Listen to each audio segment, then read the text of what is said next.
Wait drama Hindi में आपका स्वागत है। यह कहानी का पहला भाग है। यह एक रोमांचक और भावनात्मक कहानी है जो तहयुंग और जंगकुक के जीवन के इर्द गिर्द घूमती है। दो शक्तिशाली परिवारों किम और जेउन के बीच एक अरेंज्ड मैरिज की शुरुआत।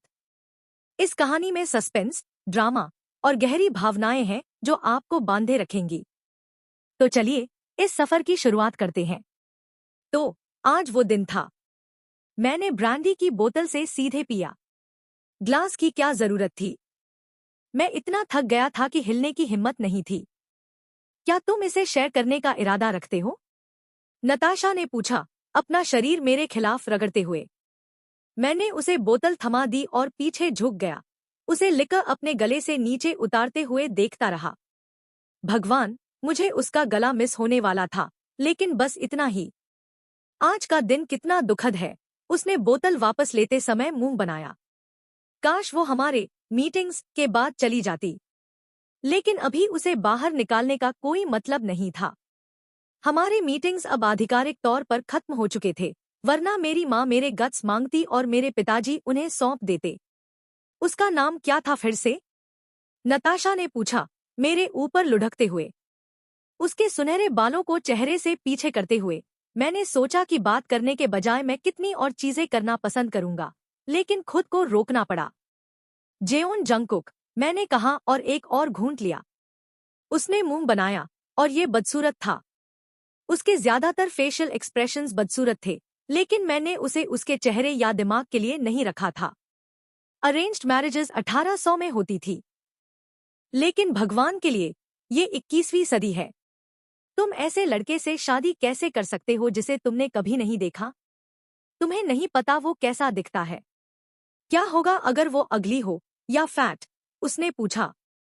ये एक अच्छा सवाल होता अगर जेओन परिवार सबसे पावरफुल में से एक न होता। मेरे पिताजी आयरिश और इटालियंस के बीच की राइवलरी खत्म करना चाहते हैं। तो भले ही वो अगली हो या फैट, मैं अपना ड्यूटी निभाऊंगा और उससे शादी करूंगा। उसे धक्का देकर मैं खड़ा हो गया। फ्रेडरिक, मेरे पिताजी पिछले 12 सालों से इस शादी की बात करते आए थे। मैं तब सिर्फ 15 का था और खुद को साबित करना चाहता था, इसलिए मैं परिवार को प्राउड करने के लिए कुछ भी करने को तैयार था, जैसे एक बेवकूफ। ये यूंगी हो सकता था, लेकिन उसने पहले ही रशियंस को उनके स्विस अकाउंट से हैक करके लूट लिया था, और नमजून को पहले से ही अपना परफेक्ट पार्टनर मिल चुका था। सभी बेटों की तरह हम अपने पिताजी को इम्प्रेस करना चाहते थे, तो मेरे पास सिर्फ एक रास्ता बचा था। और जैसा मैंने कहा, मैं एक बेवकूफ था। उदास मत हो, जल्दी करो।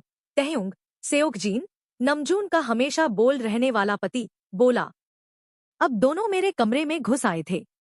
तुममें से किसी को अंदर इनवाइट नहीं किया गया था। ओलिविया हंसी, जबकि सेओकजीन ने कहा, हमने नताशा को बाहर भागते हुए देखा, विलो की तरह रोते हुए, तो हमें लगा तुम तैयार हो रहे हो। नमजून और यूंगी अपने पार्टनर्स को देखकर पागलों की तरह मुस्कुराए। अगर तुम उनकी जिंदगी की परवाह करते हो, तो उन्हें मुझसे दूर ले जाओ, मैंने दांत पीसते हुए कहा। क्या तुम मेरे लवलीज को थ्रेटन कर रहे हो? मेरी माँ भी शामिल हो गई। हाँ, हमेशा की तरह, सेओकजीन ने हंसते हुए कहा, फिर माँ को हक किया। बेशक, मेरी माँ ने भी उसे गले लगाया। गद्दार, भगवान के लिए मुझे शांति से तैयार होने दो। क्या तुम मुझ पर चिल्ला रहे हो? टाय, मेरी माँ की हरी आंखें सिकुड़ गईं, जिससे नमजून जोर से हंसा। हाँ, वो चिल्ला रहा है, उसने कहा। मैंने अपनी आंखों से की। तुम्हारी ये डीएमएन आंखें, वो बड़बड़ाई, और मुझे पता था कि मैं जीत गया था। मुझे लगता है कि अब हमारा मन भर गया है। चलो, लड़के को शांति से तैयार होने दे, उन्होंने कहा। मैं लड़के वाली बात पर नाराज हो सकता था, लेकिन मुझे बस इतना चाहिए था कि वो बिना किसी डेडली फोर्स के चले जाए। अगर तुम्हें कपड़े पहनने में मदद चाहिए, स्वीटहार्ट, हमें बता देना, उन्होंने दरवाजे से निकलते हुए कहा। मैं कहाँ जा रहा था? रोम। मैं एक ग्रोन मैन हूँ, माँ। सच्चे ग्रोन मैन हुकर्स का इस्तेमाल नहीं करते। उनकी आंखें फिर सिकुड़ गईं। सब हंसे और दरवाजा बंद कर दिया, लेकिन मैं अभी भी उनकी आवाजें सुन सकता था। ये एक और वजह थी कि मुझे शादी करनी थी।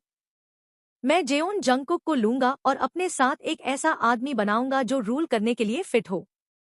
उसके परिवार की पावर मेरे साथ जुड़कर मैं 30 साल की उम्र से पहले सब कुछ ओन कर लूंगा।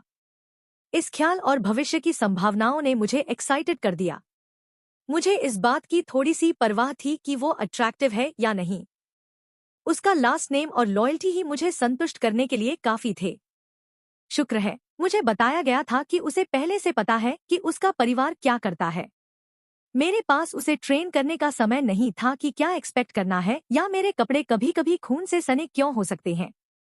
मैंने अपनी टाई सीधी की, फिर अपनी गन उठाई और ब्रास नकल्स अपनी जेब में डाले। दरवाजा खोलते ही मेरे पिताजी वहां खड़े थे, सही कहूं तो मंडरा रहे थे। उन्होंने मुझे ऊपर से नीचे देखा और अप्रूवल में सिर हिलाया। रूल 3, सिर्फ इसलिए कि तुम ड्रैग्स बेचते हो, इसका मतलब ये नहीं कि तुम्हें अच्छे कपड़े नहीं पहनने चाहिए। ये जेओन परिवार के अपडेटेड फाइनेंस और बिजनेस रिकॉर्ड्स हैं, उन्होंने कहा और एक मोटा फोल्डर मेरे हाथ में थमा दिया, जबकि हम कारों की ओर चल पड़े। उनके ये डीएमएन फोल्डर्स हमें ये कैसे मिले? मैंने बिना सोचे पूछ लिया, फिर खुद ही जवाब दिया। यूंगी और बेहतर हो रहा है। उसने आज सुबह फायरवॉल तोड़ा। जब तुम मिस ब्रायर के साथ बिजी थे, उन्होंने मुझे घूरा।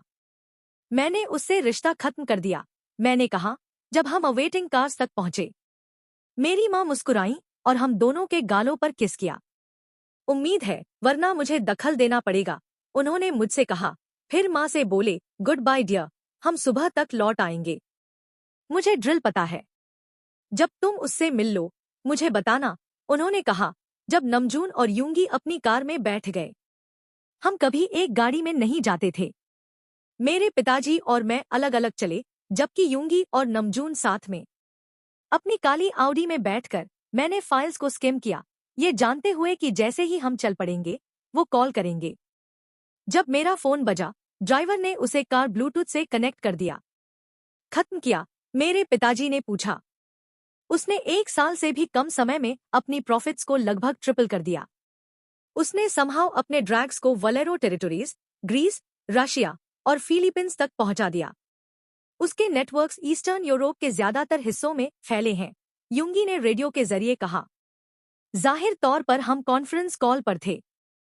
हम पिछले 4 सालों से उस तरफ अपने ड्रैग्स डालने की कोशिश कर रहे थे, लेकिन वलेरो उसे स्प्रिंग ब्रेक के पिता की तरह कसकर गार्ड करता था। 3 परिवार सबसे ताकतवर थे, किम, जेओन और वलेरो।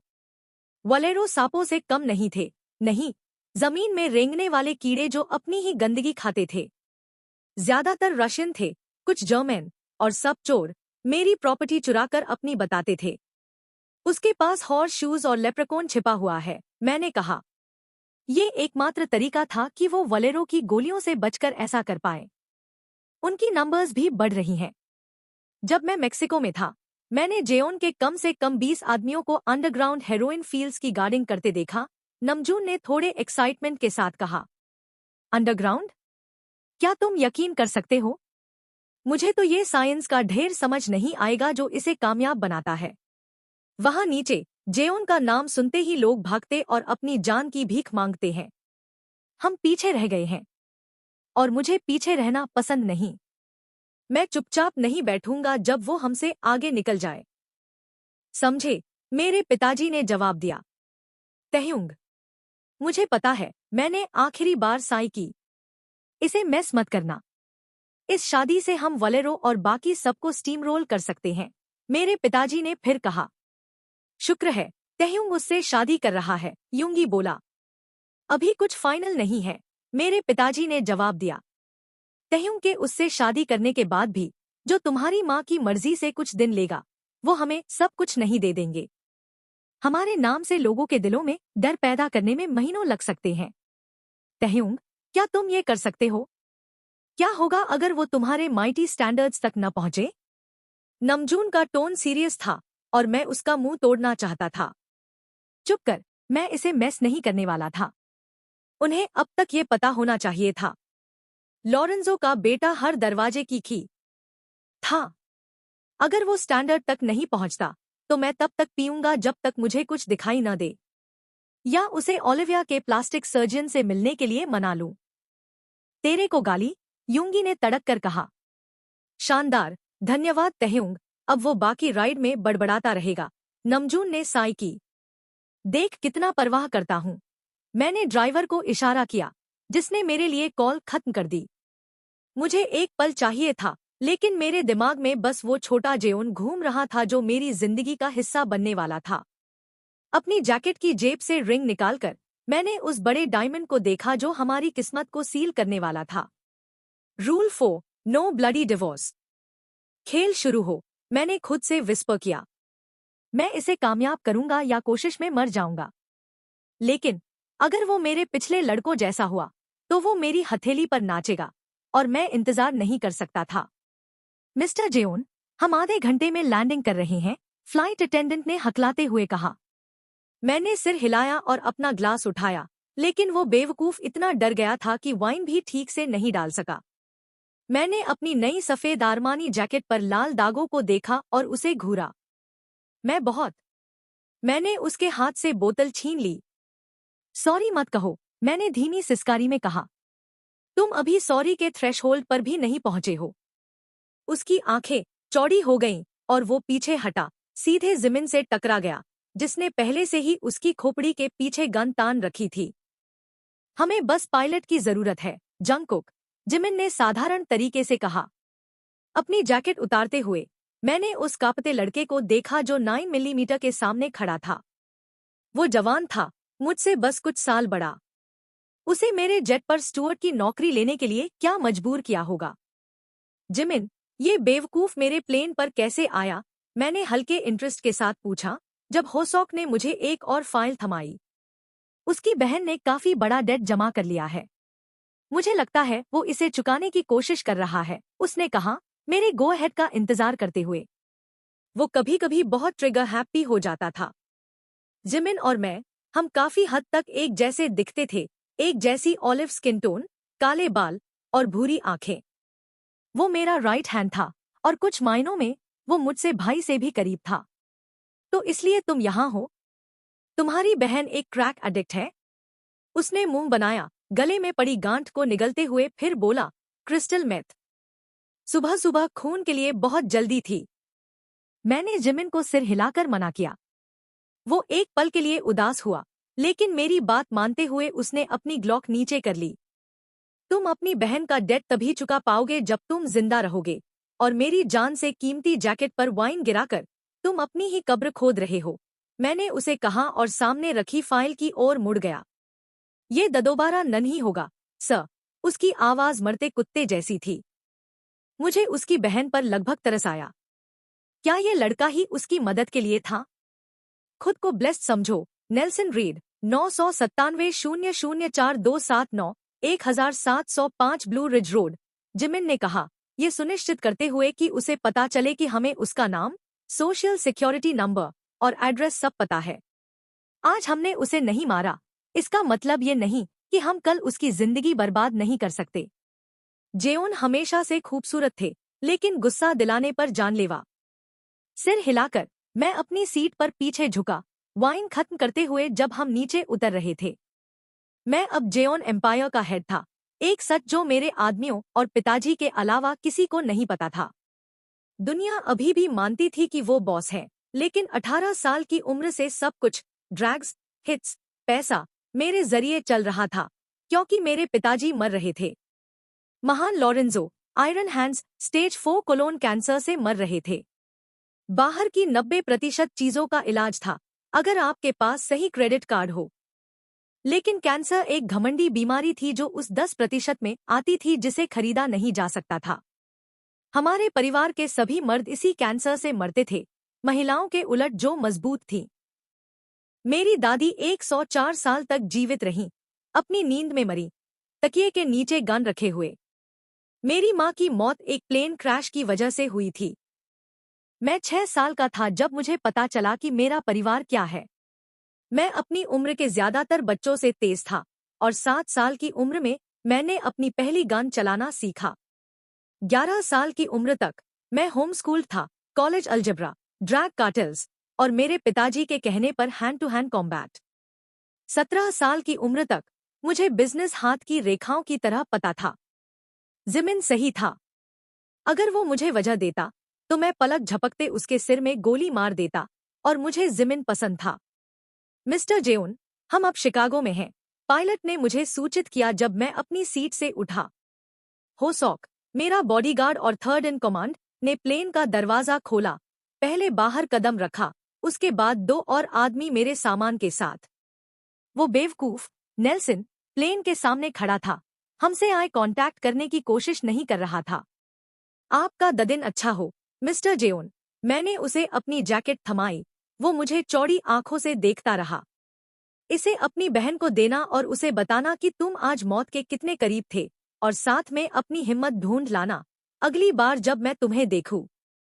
ये कहकर मैं बाहर निकला और एक चमकती काली लीमो मेरे लिए इंतजार कर रही थी। होसॉक के पास रुकते हुए मैंने अपनी आंखें घुमाने की कोशिश नहीं की। मैं कहाँ जा रहा था? रोम। होसॉक, देखो अगर तुम मुझे एक कार दिलवा सको, काली। और जल्दी, मैंने साई की। मैं ड्रिवन नहीं होना चाहता था, मैं ड्राइव करना चाहता था। मुझे ड्राइव करने की जरूरत थी। ये एक चीज थी जो मेरे दिमाग को साफ कर सकती थी। यस सर, उसने कहा, अपना फोन निकाला और किसी से बात करने लगा। अगर जिमिन मेरा राइट हैंड था तो होसॉक मेरा लेफ्ट। वो कभी सरप्राइज में नहीं पड़ता था। उसे एक्नॉलेज या देखे जाने की जरूरत नहीं थी, और जरूरत पड़ने पर ही बोलता था। जिमिन और मेरे उलट, वो अकेला हाफ इटालियन था। उसके सुनहरे बाल उसे सुपर मॉडल से कम नहीं दिखाते थे। जिमिन मेरे पास खड़ा हुआ और मुझे मेरा पर्सनल फोन थमाया। उस नंबर के पास सिर्फ एक इंसान था। प्लेन में चढ़ने की पुष्टि करने के लिए कॉल कर रहे हो? मैंने पूछा, जब होसॉक और जिमिन नई कार का इंतजाम कर रहे थे। वो हंसे, फिर खांसे। ओह मेरा स्वीट बन, मैं तुम पर कभी डाउट नहीं करूंगा। आखिरकार तुमने ही कॉन्ट्रैक्ट रिन्यू किया था। कॉन्ट्रैक्ट में लिखा था कि मैं किम तहयुंग से अपनी मर्जी से शादी करूंगा और हमारे परिवारों को मर्ज करूंगा। लॉरेंजो और फ्रेडरिक ने इसे 15 साल पहले बनाया और साइन किया था। फिर इसे तहयुंग और मुझे अपनी 18वीं बर्थडे पर साइन करना था, और शादी के पहले साल में एक आखिरी बार। मैंने किया। उसने? मैंने पूछा, जब एक काली एस्टन मार्टिन मेरे सामने रुकी। स्मर्क करते हुए मैंने होसॉक और जिमिन की ओर देखा और सिर हिलाया। ये कहीं बेहतर था। नहीं, अभी नहीं। लेकिन वो, उसके पिताजी और भाई किसी भी पल पहुंचने वाले हैं इसे साइन करने के लिए। वो लगभग अपने फेफड़े खांसते हुए बोले, लेकिन मुझे इसकी आदत थी। होसॉक से कीज लेते हुए मैं अंदर सरक गया और उसे भी अंदर आने का इशारा किया। उसने अच्छा काम किया था। वो मेरे साथ राइड कर सकता था। तो मैं गैस कर रहा हूं कि इसका मतलब है कि उसने अभी तक चेंज नहीं देखा। तुम्हारा मतलब, जहां तुम डिमांड करते हो कि बिजनेस से जुड़े उसके फ्यूचर डिसीजंस में तुम्हें इन्फॉर्म्ड रखा जाए और अग्रीमेंट लिया जाए? लॉरेंजो हंसे। ये एक बड़ा सरप्राइज होने वाला है। अब ये कुछ इंटरेस्टिंग था। मुझे उसका चेहरा देखना अच्छा लगेगा जब उसे इसके बारे में पता चलेगा। ये वो नॉर्मल पोजीशन नहीं है जो वो अपने पार्टनर से एक्सपेक्ट कर रहा है। मैंने स्नॉट किया, गैस पर पैर दबाते हुए। काले सिडान्स की एक कतार मेरे पीछे एयरपोर्ट से बाहर निकली। ये नॉन नेगोशिएबल है। अगर उसे मेरे एम्पायर में हिस्सा चाहिए तो मुझे सुनिश्चित करना होगा कि वो इसे बर्बाद न करे। उसके भाई ने आज सुबह हमारे रिकॉर्ड्स हैक किए। उन्हें पता है कि हमारी वर्थ कितनी है। वो साइन करने वाला है और उसे एक्सेप्ट करना होगा कि मैं नॉर्मल नहीं हूं। मुझे नॉर्मल की उम्मीद नहीं है, मैंने कहा, शिकागो के हमारे घर की ओर बैक रोड्स पर तेजी से बढ़ते हुए। हालांकि हम शिकागो में कभी समय नहीं बिताते थे। अब मैं यहाँ फंस गया था। तुमने उन्हें हमारे रिकॉर्ड्स हैक करने दिए? मैंने स्माइल की। होसॉक ने मुझे देखा और सिर हिलाया, लेकिन हल्के से हंसा भी। उसे पता था कि मैं किस बारे में बात कर रहा हूं, भले ही वो पूरी कॉन्वर्सेशन न सुन सके। यूंगी अच्छा था, शानदार, यहां तक कि वो उन 3 लोगों में से एक था जो मेरे लेवल 1 फायरवॉल्स को क्रैक कर सकता था। दूसरा मर चुका था और तीसरा मैं था। अगर तहयुंग ने एक्सेप्ट नहीं किया, जो उसे बेवकूफ बनाएगा, तो मैं यूंगी को नंबर 2 के बगल में दफना दूंगा। मुझे उन हैकर्स से नफरत थी जो मेरे खिलाफ थे। अगर तुम मेरे बेटे न होते तो मैं तुमसे डरता, फोन पर उसकी आवाज में स्माइल सुनाई दी। क्योंकि मैं आपका बेटा हूं, इसलिए आपको मुझसे डरना चाहिए। अपने दिनों में पिताजी बड़े बड़े मर्दों को रुला सकते थे और गोली की भीख मंगवा सकते थे। अगर वो उनके हाथ लग जाते तो दर्द गारंटीड था।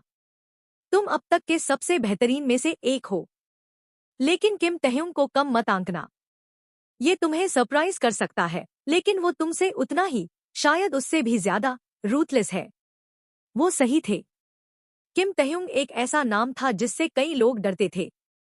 उसे बुगीमैन ऑफ द ईस्ट कहा जाता था, और मैं था अज्ञात, wicked of the west. Sir Hoseok ने गला साफ किया, मेरा वर्क फोन पकड़े हुए। जल्द ही मिलता हूँ पिताजी, मैंने अपने पिताजी से कहा और फोन काट दिया। होसॉक ने फोन को ब्लूटूथ पर लगाया। मेरा दिन बनाओ, मैंने कहा, स्पीड लिमिट तोड़ते हुए कॉर्नर मुड़ते वक्त। खुशी से, सर, जिमिन ने जवाब दिया। हेनरी मिलर, वलेरो का राइट हैंड मैन, बड़ी गलती कर बैठा और नशे में गाड़ी चलाई। गैस करो उसे किसने पकड़ा? जिमिन, मैंने गुस्से से भरे टोन में कहा। उसे पता था कि मेरे साथ गैस हू नहीं खेलना चाहिए। जैक्सन ने उसे रोका और हमारे पास लाया। वो घर के नीचे कमरे में इंतजार कर रहा है, इतना ड्रग्ड कि उसे कुछ दिखाई नहीं दे रहा। लेकिन वो अभी भी बात नहीं कर रहा। गुड बाय, जिमिन, मैंने कहा और होसॉक ने कॉल खत्म कर दिया। दिन बन गया, सर, मैंने बस सिर हिलाया, अपने फ्यूचर हस्बैंड, अपने एम्पायर और कुछ नई इंटेल की ओर बढ़ते हुए। हाँ, होसॉक, दिन बन गया। कोई थोड़ा प्रिजम्पचुअस हो रहा है, युंगी ने फोन में स्निकर किया। वो पहले से पैक्ड है, तहयुंग, और सचमुच, जब मेरी कार इटालियन स्टाइल मैंशन के पास रुकी, मैंने देखा कि जेओन के कुछ आदमी सूटकेसेस, जो मुझे लगा जंगकुक का सामान था, को घर के दूर कोने में एक सफेद सबर्बन में रख रहे थे। जब उन्हें हमारी भनक लगी, उन्होंने जितनी जल्दी हो सका काम खत्म किया और पीछे के ट्री स्कल्पचर्स के पीछे गायब हो गए। वो सब नमजून जितने बड़े थे और मैं सोचने से खुद को रोक नहीं पाया कि वो हमारे लोगों के साथ कैसे फिट होंगे। ये माफिया वर्ल्ड का सबसे बड़ा मर्जर होने वाला था। आयरिश और इटालियंस, इंग्लिश और फ्रेंच की तरह थे, हम पीढ़ियों से लड़ते आए थे। वो कोई अलग नहीं है, मैंने ब्लूटूथ में कहा।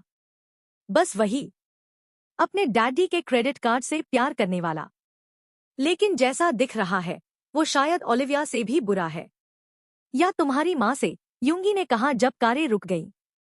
वो डिनाई नहीं कर सकता था कि उसकी पत्नी पैसे खर्च करने में सैविज थी।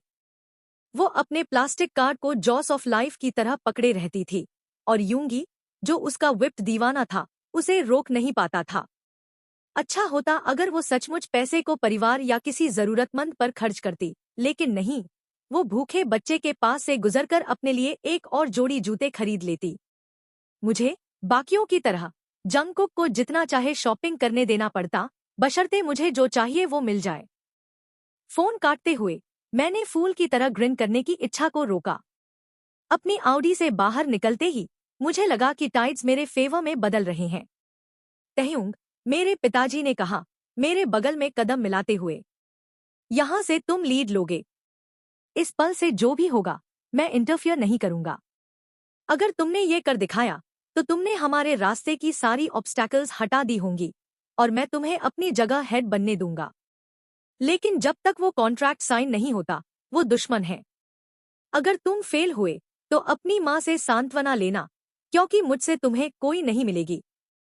मैं इसके बारे में सोच भी नहीं सकता था, मैंने बिटरली सोचा। बाहर से, मैंने सिर हिलाया और अपना बिजनेस फेस लगा लिया। युंगी और नमजून ने मेरी नकल की। हमने अलग अलग सिनारियोज के बारे में बात की थी और सबके लिए तैयार थे। नमजून के 4 स्निपर्स बाहर थे, और युंगी ने हमारी फ्रीक्वेंसीज को छोड़कर बाकी सबको जैम कर दिया था। हमारे पास एक कार भी एक ब्लॉक से कम दूरी पर थी, जिसमें आदमी जेओन के विंग्स काटने के मौके का इंतजार कर रहे थे। वो दुश्मन थे जब तक कॉन्ट्रैक्ट कुछ और न कहे। मैं पेपर साइन करने और बॉस बनने की अपनी खूनी राह जारी रखने के लिए तैयार था। इनकमिंग, नमजून ने मेरे बाएं से कहा, ठीक जब मैंशन के दरवाजे खुले और एक बूढ़ा, थका हुआ दिखने वाला आदमी बाहर आया, जिसके माथे से ठुड्डी तक एक स्कार था। वेलकम, किम्स, जेओन विला में। मिस्टर जेओन पहले से इंतजार कर रहे हैं और उन्होंने कहा कि अभी फॉर्मेलिटीज स्किप कर दें। मैं आपको उनके ऑफिस तक ले चलूंगा, बूढ़े आदमी ने झुककर कहा। मुझे पता था कि यूंगी बाद में इस पर हंसेगा, लेकिन अभी हम वर्क कर रहे थे। मैंने सिर हिलाया। फॉर्मेलिटीज में समय बर्बाद नहीं करना चाहता था। हम सब जानते थे कि हम यहाँ क्यों थे और बुलशिट की कोई जरूरत नहीं थी। आमतौर पर मेरे पिताजी हमसे आगे चलते थे, लेकिन आज मैं पॉइंट मैन था, तो मैंने बूढ़े आदमी के पीछे अंदर कदम रखा। घर खूबसूरत, रिच और बहुत इटालियन था। विंटेज सेरामिक टाइल्स, ढेर सारी स्टैचूज और गुलाबों की तेज खुशबू। ये घर कम एंशंट रोम का म्यूजियम ज्यादा लगता था। आखिरकार बूढ़ा आदमी रुका और बिना नॉक किए एक दरवाजा खोला। अंदर कदम रखते ही मेरे 27 सालों में पहली बार मैं शॉक था। मेरे चेहरे पर नहीं दिखा, लेकिन अंदर से मैं स्टन था। अगर ये मेरे फेवरेट क्राइम फैमिली नहीं है, लॉरेंजो ने खांसते हुए और व्हीलचेयर में बैठे हुए कहा। आयरन हैंड्स के नाम से जाना जाने वाला आदमी खत्म हो चुका था।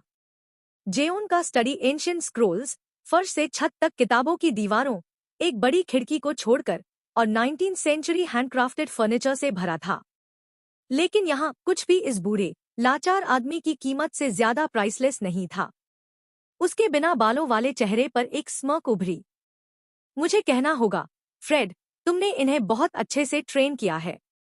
इनका चेहरा भी नहीं हिला। माफिया वर्ल्ड में जेओन लॉरेंजो आयरन हैंड्स एक लेजेंड था। उसके किए कामों को जोर से कहना कई लोगों को बीमार कर देता था या डर से पैंट गीली करवा देता था।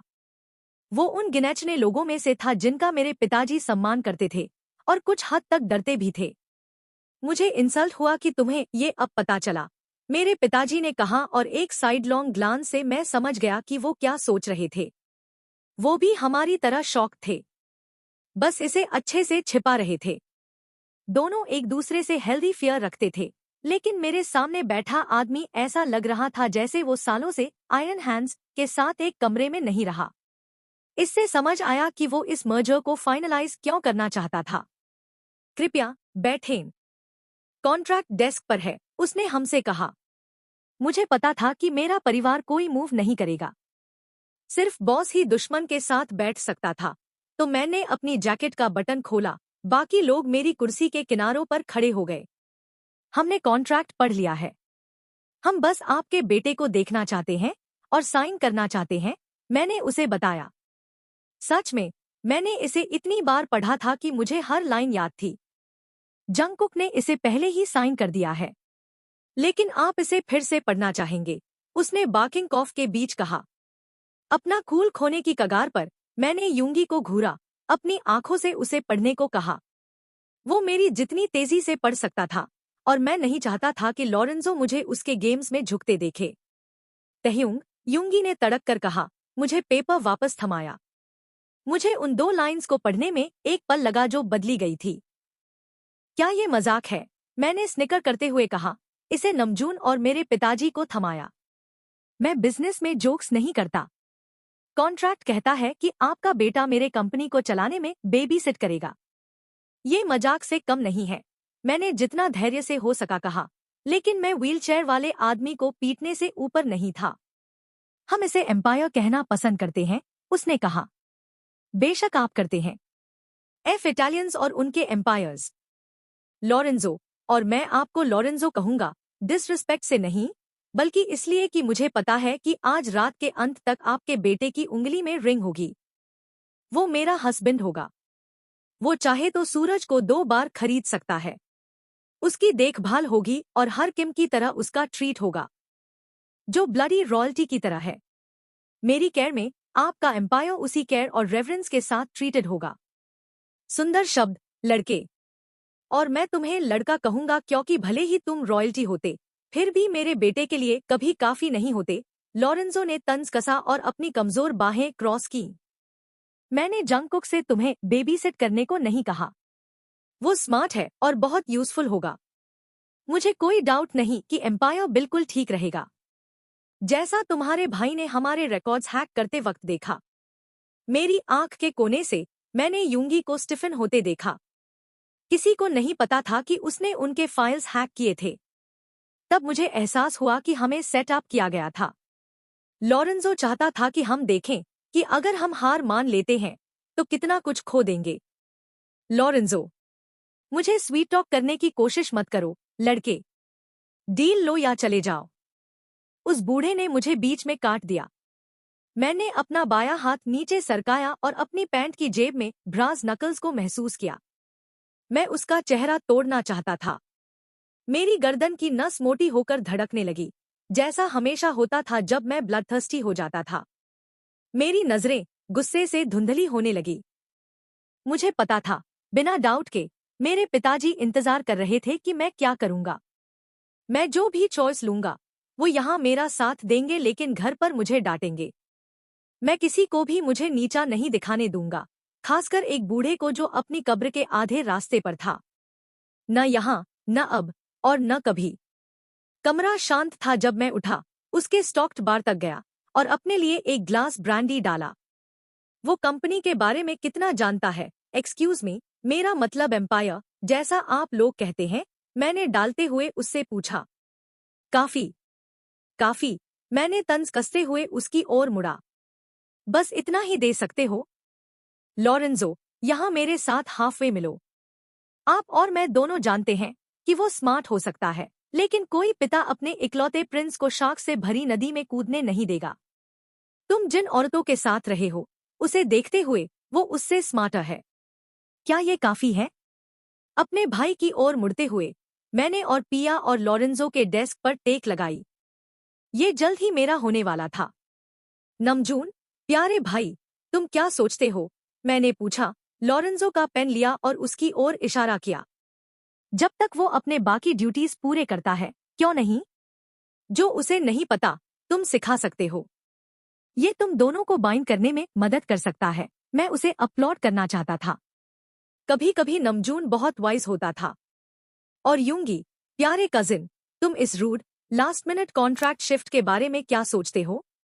वर्स्ट केस, तुम्हें उसे 5 मिनट तक चीजें एक्सप्लेन करनी पड़ेंगी। लस, मुझे ये आइडिया पसंद है। शायद अगर उसे पता चले कि कुछ मिलियन बनाना कितना टफ है, तो वो इतनी जल्दी खर्च न करे। यूंगी ने ग्रिन की। हम सब हंसे और लॉरेंजो की ओर मुड़े, जो अपने चैप्ड लिप्स के साथ स्मर्क कर रहा था। मुझे समझ नहीं आया कि वो अग्री कर रहा था या कैंसर ड्रैग्स उसके दिमाग से खेल रहे थे। उसे पढ़ना ज्यादातर लोगों से मुश्किल था। तो फिर, लॉरेंजो, मुझे लगता है कि मैं आपके बेटे से शादी कर रहा हूं, मैंने बिना इमोशन के कहा। यूंगी ने मुझे कॉन्ट्रैक्ट फिर से थमाया।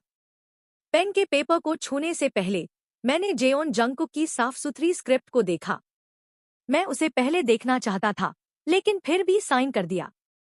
मेरे पिताजी ने हमेशा कहा था कि बैटल्स चुनो ताकि वॉर में सर्वाइव करने की एनर्जी बचे। इस पर बहुत कुछ दांव पर था कि मैं सिर्फ इसलिए रिफ्यूज कर दूं क्योंकि मुझे एक छोटे प्रिंस से ओके लेना होगा। वैसे भी हम शादीशुदा थे और मैं उसे इतना बिजी रखूंगा कि उसे परवाह न हो। तुम अपने पिताजी से काउंसिल नहीं लोगे? लॉरेंजो ने पूछा जब मैंने अपनी आत्मा साइन कर दी। उसका पार्टनर, उसकी चॉइस, मेरे पिताजी ने पहली बार बोला, मेरे जितने ही इमोशन के साथ। कोई नहीं। मेरी चॉइस है, मैंने दोहराया। अपने फ्यूचर फादर इन लॉ, उस बीमार आदमी को पेपर्स थमाए। हमने हाथ मिलाया और मैंने खुद को उसका हाथ तोड़ने से रोका। मैं देखना चाहता हूं कि मैंने किसे चुना है। बेशक, उसने कहा, एक बेल बजाई जो पूरे कमरे में गूंजी। उसकी खराब ब्रांडी खत्म करते हुए मैं इंतजार करने लगा। जब दरवाजा खुला, मुझे लगा मेरा दिल धड़कन छोड़ देगा। अंदर आया लड़का एक अगली डकलिंग था, घने और मेसी भूरे बालों के साथ। मेरे दिमाग ने चीख मारी, 7 नरकों तक सब बर्बाद। प्लास्टिक सर्जन का नंबर कब चाहिए? यूंगी ने मेरे बगल में मर्मर किया। उसकी आवाज में दबी हंसी साफ सुनाई दे रही थी। मेरा बेटा कहाँ है? नो? लॉरेंजो ने पूछा और मेरा बीएलडी प्रेशर गिरा जबकि मेरे अंदर होप जगी। मुझे लगा कि बूढ़ा स्निकर कर रहा था।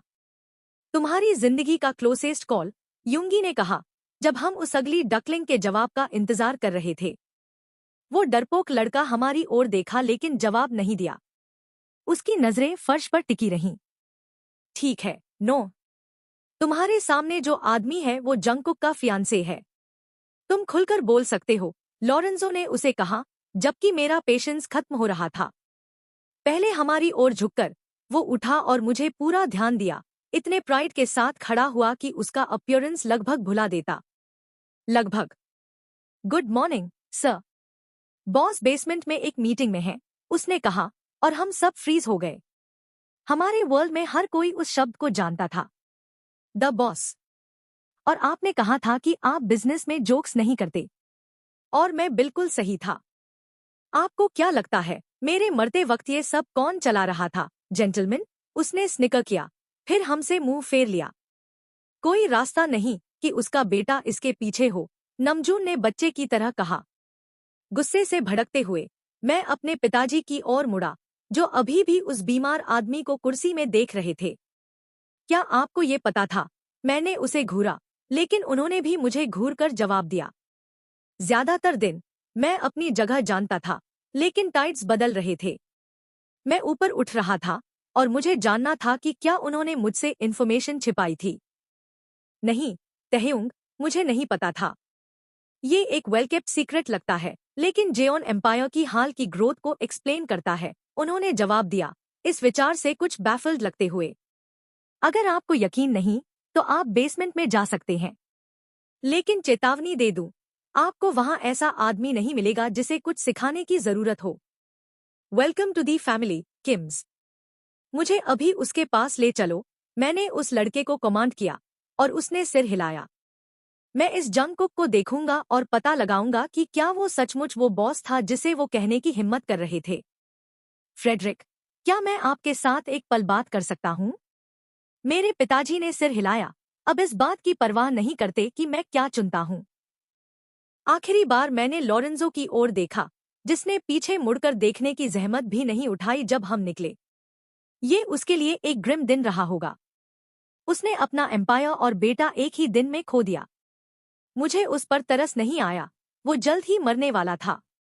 वो अगली डकलिंग तब तक नहीं बोला, न सांस ही ली, जब तक हम हॉल के अंत तक नहीं पहुंचे, जहां जेओन के 2 आदमी गार्ड कर रहे थे। मेरी आंख के कोने से मैंने देखा कि युंगी और नमजून दोनों धीरे धीरे अपनी गन्स की ओर बढ़े। युंगी के बाएं हाथ में उसका सेल फोन था, अगर ये ट्रिक हुआ तो और गन्स बुलाने के लिए तैयार। लेकिन मेरे इंस्टिंक्ट्स और कॉमन सेंस ने मुझे बताया कि लॉरेंजो सचमुच मर रहा था और वो पहले अपने बेटे की शादी करना चाहता था। मुझे जो नहीं पता था वो ये था कि उस बेटे के बारे में क्या बिलीव करना है। सर, उन आदमियों ने मुझे देखा और दरवाजा खोला, जिसके पीछे एक एलिवेटर था जिसमें पाक जिमिन था, वो शख्स जिसने 16 साल पहले हमारे सेफ हाउस में घुसकर 15 आदमियों को मारने की हिम्मत की थी। यहाँ तक मैं आपको ले जा सकता हूँ, सर।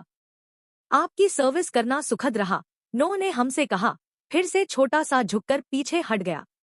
मिस्टर किम, जिमिन ने फोर्स्ड रिस्पेक्ट के साथ कहा, हमारे लिए एलिवेटर में जगह बनाते हुए।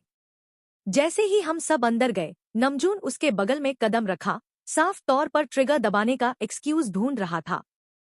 उसे पता था कि नमजून वहां था, लेकिन उसने एक शब्द नहीं कहा, नहीं युंगी के लाउडली रीलोड करने पर हिला। एलिवेटर से बाहर निकलते ही हमें सिर्फ एक आदमी की हांफने की आवाज और पानी के छपाके सुनाई दिए। हम उस जगह से एक लेवल ऊपर थे जहां वो उस आदमी को वाटरबोर्ड कर रहे थे। बेसमेंट एक जाइंट जिम था, जिसमें एक कोने में बॉक्सिंग रिंग था। उन्होंने ग्राउंड फ्लोर पर सब कुछ हटाकर अपने प्रिजनर के लिए जगह बनाई थी। जैसे ही मैं रेल तक पहुंचा, कुछ नजरें मुझ पर पड़ी। उन आदमियों ने मुझे छोटा सा नोट दिया, जैसे वो अपनी कंपनी में हो रहे शिफ्ट को समझते हों। उनमें से हर एक हमारे आदमियों जितना ही डेडली लग रहा था, और वो सब चुपचाप खड़े थे, उस आदमी की पानी के नीचे की चीखों को स्पेस में गूंजने दे रहे थे। बस एक जेंटल वॉइस ने पुकारा, और सबसे खूबसूरत आदमी जिसे मैंने कभी देखा आगे बढ़ा तो हर आदमी सीधा खड़ा हो गया। यहां से भी मैं बता सकता था कि वो परफेक्शन था। उसके वेवी काले बाल, फ्लॉलेस ऑलिव स्किन और गहरी भूरी आंखों से लेकर उसकी परफेक्ट फिगर तक, वो लड़का हार्टथ्रॉब का एपिटोम था। जेओन जंगकुक, जेओन फैमिली का हेड और बॉस, जिमिन ने हमें इन्फॉर्म किया। नमजून नीचे के ग्रीक गॉड को देखने आगे बढ़ा। होली एसएचटी, क्या कमाल है, उसने कहा, उसका मुंह खुला रह गया। नमजून, मैंने बिना इमोशन के कहा। आखिरी चीज जो मैं इटालियंस को बिलीव करने देना चाहता था वो ये थी कि हम इम्प्रेस थे। नॉट करते हुए नमजून वही ठंडा मॉन्स्टर बन गया जो मुझे अपने साइड चाहिए था। युंगी ने मेरी नजरें मिलाईं, मुझे बता रहा था कि वो नमजून की वेवलेंथ पर था। अगर नीचे से आने वाली उस आदमी की तेज हांफने की आवाज न होती तो हम तीनों भूल जाते कि वो वहां था। लेकिन जब मैंने करीब से देखा तो मुझे एहसास हुआ कि वो कौन था जिसे वो वाटरबोर्ड कर रहे थे। हेनरी मिलर, मैटेओ वलेरो का राइट हैंड। उन्होंने उसे कैसे पकड़ा? हेनरी, जितना मैं इसे लंबा करना चाहूंगा, मैं अपने फियांसे के साथ मीटिंग के लिए लेट हूं और मुझे लेट होना नफरत है, जंगकुक ने कहा जब एक गोरा आदमी उसकी रिस्ट वॉच पकड़े आगे बढ़ा। तुझे और तेरे फियांसे को बर्बाद करो। तुम गंदे इटालियन। उसकी बात खत्म होने से पहले उसे पकड़े एक आदमी ने उसके चेहरे पर कई बार मुक्का मारा। ये बॉस या मिस्टर जेओन है, उस आदमी ने उस पर थूकते हुए कहा। न इससे ज्यादा, न कम। जंगकुक ने मुंह बनाया और वो भी मुझे अच्छा लगा। उसके लिप्स खूबसूरत थे। मैं ये नहीं करना चाहता था, उसने कहा। वॉच गोरे को वापस थमाई और एक गन ली। लेकिन तुमने मुझे कोई चॉइस नहीं छोड़ी। अपने मुंह से खून थूकते हुए हेनरी ने स्माइल की। कर दे। मैं तुमसे बात करने से बेहतर मर जाऊं, गंदे। किसने कहा ये तुम्हारे लिए है? जंगकुक ने वापस स्माइल की जब दो आदमियों ने एक रोती हुई औरत को आगे खींचा और उसे उस गंदे के सामने कुर्सी पर बिठाया। हेनरी की आंखें चौड़ी हो गईं। वालेरो को तुम्हारी स्पेशल फ्रेंड के बारे में नहीं पता, है न? उन्हें तुम्हारा उनके ऑफर की औरतों के अलावा किसी और के साथ रिलेशन पसंद नहीं। तुमने उसे सीक्रेट रखने की बहुत कोशिश की, उसने कहा, उसके पीछे चलते हुए। उसकी इतनी नजदीकी से मेरा खून खौल उठा। क्या तुम्हें पता है वो PRGNNT है? जंगकुक ने पूछा, जिससे वो औरत अपने फ्लैट पेट को पकड़कर और जोर से रोने लगी। दो जिंदगियां बचेंगी अगर तुम मुझे बस वो बता दो जो मैं जानना चाहता हूँ। उसने गन लोड की। उसने एक शब्द नहीं कहा, भले ही वो औरत उससे बेग कर रही थी। तो ये तुम्हारा जवाब है, हेनरी? जंगकुक ने धीरे से पूछा। वो फिर भी नहीं बोला। मैं उसे मार दूंगा। कोई जवाब नहीं। साय करते हुए जंगकुक ने एक बार नहीं, दो बार नहीं, बल्कि बार बार फायर किया, तब तक जब हेनरी का लाइफलेस शरीर कुर्सी से गिर नहीं गया। वो हिला भी नहीं। इसके बजाय वो उस लड़के की ओर बढ़ा और बाकी बुलेट्स उसके शरीर में खाली कर दी। जब वो खत्म हुआ, वो उस BLD स्पैटर्ड PRGNNT औरत की ओर मुड़ा जो चौड़ी आंखों से शेकन बैठी थी। ऐसा अक्सर होता होगा, क्योंकि उसके आदमियों ने काम शुरू कर दिया, शरीर को उठाया और जमीन पर खून साफ किया, जो उसे छू भी नहीं पाया था। उन्होंने उसके लिए एक नई BLD फ्री कुर्सी लाई और उसे सफेद जूते थमाए। ये सब कुछ सेकंड में हो गया। वो मिलिट्री की तरह मूव करते थे। देखा? उसे तुम्हारी या अपने अनबॉर्न बच्चे की परवाह नहीं थी। वो अपनी सफेद शूज में कदम रखते हुए पलक भी नहीं झपका। ऐसे लोग इस जमीन पर अनवांटेड वेट हैं और मुझे सोसाइटी से वेस्ट हटाने में खुशी मिलती है। वो तुम जितना ही मर्सिलेस है, नमजून ने डिसबिलीफ में कहा। लेकिन एक पल में उसने मेरे हर बिलीफ के खिलाफ जा दिया। ये वो रोल नहीं था जो मैं अपने फ्यूचर हस्बैंड से चाहता था। वो खून और अंधेरे के लिए बहुत खूबसूरत था। उसे ऊपर होना चाहिए था, इस दुनिया के सारे ब्रूटल लोगों और डीमन से दूर, या हमारे बिस्तर में मेरा इंतजार करते हुए। धीरे धीरे अब मुझे समझ आया कि उसके पिताजी ने उसे हमेशा सीक्रेट क्यों रखा था। ये स्टैंड नहीं कर सकता था और ये उसका रोल नहीं होगा। मुझे बॉस बनना था। उसे मेरे साइड में खड़ा होना था ताकि इटालियंस लाइन में आए। हालांकि मैं डिनाई नहीं कर सकता था कि मुझे ये सेकी लगा। मेरा दिमाग इसे नफरत करता था। इसमें डेंजर देखता था। लेकिन मेरा शरीर इसे पेनफुली चाहता था। तुम चाहते हो कि वो चैरिटी जंकी हो, है न? युंगी ने मेरे दाएं से स्निकर किया। मैं इससे ज्यादा अग्री नहीं कर सकता था। मुझे इस सिचुएशन को जल्दी फिक्स करना होगा। सब बाहर निकलो, मैंने दहाड़ लगाई, जिससे कमरे के हर शख्स ने मुझे ऐसे देखा जैसे मैं पागल हो गया हूं। सबसे ज्यादा गुस्से से चमकती आंखें मेरे खूबसूरत सून टू बी हस्बैंड की थी। खैर, ये उसका पहला लेसन होगा। एक बॉस था, सिर्फ एक, और वो नहीं था। क्या आपको कहानी का ये पहला भाग पसंद आया? अगर आपको हमारा वीडियो अच्छा लगा हो तो लाइक और सब्सक्राइब करना न भूलें। आगे आने वाली रोमांचक कहानियों और ड्रामा के लिए वेट ड्रामा हिंदी से जुड़े रहें। अगले भाग में जंगकुक की दुनिया और इस शादी के पीछे की साजिशें सामने आएंगी। अपनी राय जरूर बताएं। मिलते हैं अगले एपिसोड में, तब तक के लिए खुश रहें और मस्ती करें।